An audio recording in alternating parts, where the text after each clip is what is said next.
दोस्तों, क्या आप जानते हैं कि एक महिला जिसकी खून की एक बूंद से ही डॉक्टर बेहोश होने लगे थे। इलाज के दौरान 23 से ज़्यादा मेडिकल स्टाफ जो उसका ऑपरेशन करने के दौरान उसकी खून की बूंद से निकली एक अजीब गंध से ही बेहोश हो गए और काफ़ी से ज़्यादा को तो अस्पताल में भर्ती भी कराना पड़ा। ये कोई बीमारी थी या फिर कोई छुपा हुआ रहस्य? एक ऐसी बीमारी जो आवाज के बिना हमला करती है, कभी सिर फाड़ देने जैसा प्रेशर, कभी कान फटने जैसा दर्द, और दुनिया की सबसे ताकतवर एजेंसियां भी नहीं जानती कि ये हथियार है या दिमाग का कोई एक खेल। एक ऐसा आदमी जिसे एक हमले ने तोड़ा नहीं बल्कि उसके दिमाग के भीतर एक ऐसा ब्रह्मांड खोल दिया जहां हर चीज उसे गणित की भाषा में बात करने लगी। क्यों हुआ, कैसे हुआ, और सबसे बड़ा सवाल, क्या ये फिर हो सकता है? नमस्कार दोस्तों, स्वागत है आप सभी का रहस्य और रोमांच से भरे एक और नए एपिसोड में। आज हम बात करेंगे 3 ऐसी घटनाओं की जो मेडिकल और न्यूरोलॉजी से जुड़ी हैं और जो आज भी वैज्ञानिकों को सोचने पर मजबूर कर देती हैं। Number 1, Gloria Ramirez. दोस्तों, ग्लोरिया रामिरेज एक 31 साल की महिला थी जो फरवरी 1994 में कैलिफोर्निया के रिवरसाइड जनरल हॉस्पिटल में आई। उन्हें सर्वाइकल कैंसर था और वो बहुत बीमार थी। तेज दिल की धड़कन, सांस की तकलीफ और तेल जैसी चमक वाली त्वचा। एम्बुलेंस वाले उन्हें ऑक्सीजन मास्क लगा कर लाए। इमरजेंसी रूम में डॉक्टरों और नर्सों ने उनका इलाज शुरू किया, ब्लड सैंपल लिया और उन्हें दवाइयाँ दी। लेकिन अचानक हॉस्पिटल स्टाफ को एक अजीब सी बदबू आई, लहसुन जैसी और अमोनिया जैसी। ब्लड में पीले क्रिस्टल्स दिखे। फिर स्टाफ में से कई लोग बीमार पड़ने लगे, चक्कर आना, उल्टी, बेहोशी, मांसपेशियों में ऐंठन। कुल 37 स्टाफ में से 23 लोग प्रभावित हुए, 5 को हॉस्पिटल में भर्ती भी करना पड़ा। ग्लोरिया की मौत उसी रात किडनी फेलियर और कैंसर से हो गई। मीडिया ने उन्हें टॉक्सिक लेडी कहा। शुरू में लोग सोचने लगे कि मास हिस्टीरिया है, यानी ग्रुप में डर से बीमारी फैल गई है। लेकिन लॉरेंस लिवरमोर नेशनल लेबोरेटरी ने जब जांच की तो उन्होंने पाया कि ग्लोरिया पेन किलर के रूप में डीएमएसओ यानी कि डाइमिथाइल सल्फाइड खुद से ले रही थी। ऑक्सीजन मास्क से ये डीएमएसओ डाइमिथाइल सल्फेट में बदल गया, एक बहुत जहरीली गैस। वैक्यूम ट्यूब्स में ब्लड सैंपल्स लेने से गैस निकली और स्टाफ को भी उसने प्रभावित किया। ये थ्योरी फोरेंसिक साइंस जर्नल में पब्लिश हुई।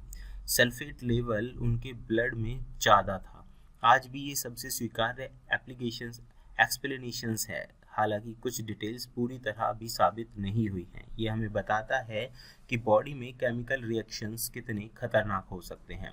Number 2, Havana syndrome.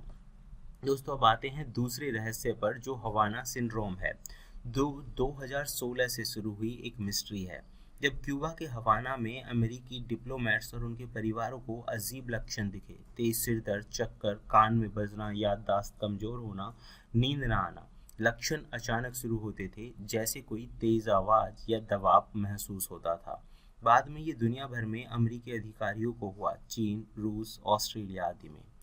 कुल 1500 से ज़्यादा केस रिपोर्ट हुए। शुरू में लोग ये सोचे कि ये डायरेक्टेड एनर्जी वेपन या माइक्रोवेव अटैक है। 2023 में अमेरिकी इंटेलिजेंस कम्युनिटी ने कहा कि विदेशी हमले से बहुत कम संभावना है। 2024 में एनआईएच की स्टडीज़ में ब्रेन इमेज और टेस्ट से कोई फिजिकल डैमेज नहीं मिला, कोई ब्रेन इंजरी नहीं। ज़्यादातर केस में पहले से मौजूद बीमारियां, स्ट्रेस या ग्रुप साइकोलॉजी, एक व्यक्ति के लक्षण से दूसरे में फैलना, इसका कारण लगे। लेकिन 2025-26 में नई रिपोर्ट्स आई। पेंटागन ने एक डिवाइस खरीदा और टेस्ट किया जो पल्स रेडियो फ्रीक्वेंसी एनर्जी देता है और रूसी पार्ट्स है। कुछ इन्वेस्टिगेटर्स मानते हैं कि ये सिंड्रोम से मैच कर सकता है। नॉर्वे के एक रिसर्चर ने खुद पर टेस्ट किया और लक्षण महसूस किए। लेकिन इंटेलिजेंस कम्युनिटी अभी भी कहती है कि ज़्यादातर केस विदेशी अटैक से नहीं, कुछ केस अनएक्सप्लेन है। ये रहस्य आज भी जारी है, कोई फाइनल जवाब नहीं मिला। ये हमें बताता है कि मेडिकल मिस्ट्रीज कितनी कॉम्प्लेक्स हो सकती हैं। नंबर 3, जेसन पेजेट का मैथ जीनियस। चलिए अब तीसरे रहस्य पर, जो जेसन पेजेट का है। जेसन पेजेट अमेरिका के एक फर्नीचर सेल्समैन थे, नॉर्मल आदमी, मैथ में कोई इंटरेस्ट नहीं। 2002 में उन्हें एक बार में हमला हुआ। 2 आदमियों ने सिर पर वार किया, ब्रेन इंजरी हुई। अस्पताल से निकलने के बाद उनका जीवन बदल गया। अचानक वो दुनिया को मैथमेटिकल पैटर्न्स में देखने लगे। हर चीज़ में प्रैक्टिकल्स, ज्योमेट्रिक शेप्स और फॉर्मूले दिखते थे।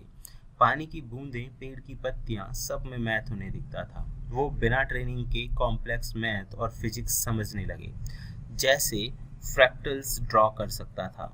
डॉक्टर डेरोल्ड ट्रेफर्ड ने जांच की और कहा कि ये एक्वायर्ड सीवेंट सिंड्रोम है।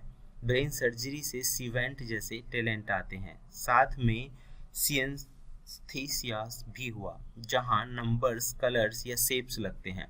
पेजेट अब मैथ आर्ट बनाते हैं और किताब स्ट्रक बाय जीनियस लिखी। वो दुनिया के सिर्फ 40 लोगों में से एक हैं जिन्हें ये हुआ।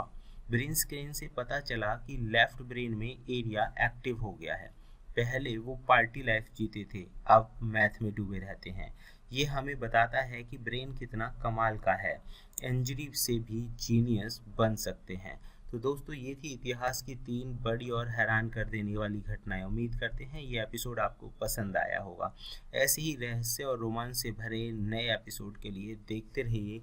फिर मिलते हैं एक और नए एपिसोड में।